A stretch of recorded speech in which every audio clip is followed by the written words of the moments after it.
అందరికీ నమస్కారం అండి. ఈ కార్తీక మాసంలో ఎక్కడ చూసినా సరే పూజలు, దీపాలే కనిపిస్తున్నాయి మనకు. మనము నార్మల్‌గా తులసి చెట్టును ఎలాగైతే పూజిస్తామో ఈ కార్తీక మాసంలో ఉసిరి చెట్టును అలా పూజిస్తాము. చాలామంది వనభోజనాలకు కూడా వెళ్తూ ఉంటారు. ఎందుకంటే ఉసిరి చెట్టులో విష్ణవతారం ఉంటుంది అంటారు. ఈ కార్తీక మాసంలో చాలామంది ఉసిరి దీపం వెలిగిస్తారు. ఇంకా ఉసిరి దీపదానం చేస్తారు బ్రాహ్మణుడికి రాహుకేతుల అనుగ్రహం కొరకు. ఉసిరికాయని ఈశ్వర ప్రసాదంలాగా కొలుస్తారు ఈ మాసంలో. ఇంకా ఔషధ గుణాలు కూడా చాలా ఎక్కువగా ఉంటాయి.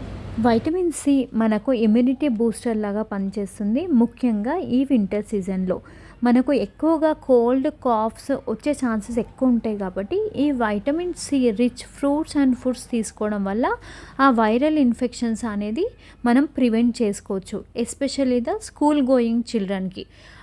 దాంట్లో మెయిన్గా మనం చెప్పుకోవాల్సింది ఆమ్లా అంటే ఉసిరికాయని. ఈ ఉసిరికాయని మనం ఏ రూపంలోనైనా సరే తీసుకోవచ్చు. క్యాండీ లాగా కానీ లేకపోతే ఉసిరికాయ చట్నీ లాగా కానీ ఎలానైనా తీసుకోవచ్చు. ఈ సీజన్లో మనకు ఉసిరికాయలు ఎక్కడ చూసినా దొరుకుతున్నాయి. కేజీకి 100 to 150 ఛార్జ్ చేస్తున్నారు. సో ఇప్పుడు మనం తీసుకొని ఇయర్ అంతా కూడా మనం స్టోర్ చేసుకోవడానికి ట్రై చేద్దాం. ఈ వీడియోలో నేను ఆమ్లా క్యాండీని చేస్తున్నాను. నేను ఇక్కడ 1/2 kg కన్నా కొన్ని ఎక్కువ ఆమ్లాస్ తీసుకున్నాక ఇవి స్టీమర్లో పెట్టేసుకొని బాగా ఉడకనివ్వాలి. అంటే ఒక 20 minutes పెట్టేస్తే ఇలా అవుతాయి అన్నమాట. ఇట్లా పట్టుకున్నాగానే మనకు ముక్క అనేది విడిగా రావాలి. దాని తర్వాత ఒక చిన్న అల్లం ముక్క తీసుకొని గ్రైండ్ చేసుకోవాలి. ఇలా గ్రైండ్ చేసుకున్న పేస్ట్ని పక్కన పెట్టుకోండి. ఇప్పుడు స్టవ్ వెలిగించేసి ఒక స్టీల్ ప్యాన్ తీసుకొని దాంట్లో ఒక 1 or 2 tablespoons ఆఫ్ గీ అంటే నెయ్యి వేయండి. ఆ నెయ్యి వేసినాక ఇప్పుడు ఈ పేస్ట్ అనేది దాంట్లో వేసుకొని మంచిగా రోస్ట్ చేయాలి. అది రోస్ట్ చేస్తుంటేనే ఈక్వల్ క్వాంటిటీ ఆఫ్ జాగరీ అంటే బెల్లం పౌడర్ తీసుకున్నాను. ఇక్కడ బెల్లం యాడ్ చేసినాక మంచిగా మిక్స్ చేయాలి.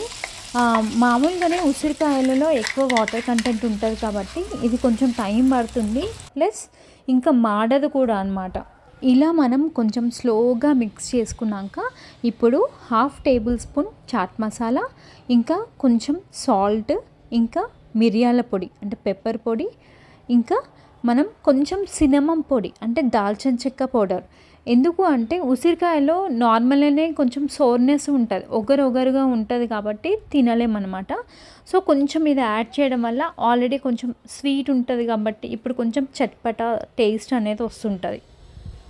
ఈ మిక్చర్ అంతా కూడా కొంచెం దగ్గరకు వచ్చాక ఇప్పుడు మనము 1 tablespoon కార్న్ఫ్లోర్ తీసుకొని కొంచెం వాటర్ యాడ్ చేసి ఇప్పుడు ఈ లిక్విడ్ అనేది మనం ఈ మిక్చర్లో పోసి బాగా కలపాలన్నమాట. దానివల్ల ఈ మిక్చర్కి కొంచెం థిక్నెస్ వచ్చేసి మనం క్యాండీగా చేసినప్పుడు కూడా మంచిగా సపరేట్ అవుతుంది. అది రికార్డింగ్ చేయలేదండి, అందుకని నేను ఇక్కడ పెట్టట్లేదు, మీరు యాడ్ చేసేసుకోండి. ఇలా చేసుకున్న మిక్చర్ మనము బటర్ పేపర్ పైన పెట్టేసుకొని దానిపైన ఇంకొక బటర్ పేపర్ పెట్టి దానిపైన చపాతీ రోల్ తోటి ఇలా స్ప్రెడ్ చేయాలన్నమాట, ఒక లేయర్ లాగా. ఈ స్ప్రెడ్ చేసిన లేయర్ కొంచెం చల్లారినాక అప్పుడు మనం నైఫ్ తోటి కట్ చేసుకోవాలి పీసెస్ లాగా. కాకపోతే మనకి ఇది ఆమ్లా కాబట్టి మనకు నైఫ్కి అతుక్కుంటూ ఉంటుందండి. అందుకని కొంచెము మనకు నార్మల్గా మిశ్రీ దొరుకుతుంది కదా బయట, ఆ మిశ్రీని పౌడర్ లాగా చేసుకొని దీని మీద చల్లుకుంటే కొంచెం అది అతుక్కోదనమాట. లేకపోతే మీరు ఒక్కొక్క పీసెస్ తీసుకొని మిశ్రీ పౌడర్లా కొంచెం ఇట్లా కోట్ చేసుకొని పక్కకు పెట్టినా సరే తినడానికి కూడా చాలా బాగుంటాయి. ఈ క్యాండీ వల్ల బెనిఫిట్స్ ఎస్పెషల్లీ ఐరన్ అబ్జార్ప్షన్ అనేది చాలా బాగా జరుగుతుందండి. ఇప్పుడు మనము బెల్లం తీసుకుంటున్నాం, ఉసిరికాయ కూడా తీసుకుంటున్నాం కాబట్టి బెల్లంలో ఉన్న ఐరన్ ఉసిరికాయలో ఉన్న వైటమిన్ సి ఎన్హాన్స్ చేస్తుంది అన్నమాట దాని అబ్జార్ప్షన్. ఇలా ఇంట్లోనే మనం ప్రిపేర్ చేసి పిల్లలకి ఇవ్వడం వల్ల వాళ్ళ హెల్త్కి చాలా బెనిఫిట్స్ ఉంటాయి. ఇంకా బయట జంక్ ఫుడ్ మీద ఎక్కువ క్రేవింగ్స్ కాకుండా ఉంటుంది. Thanks for watching.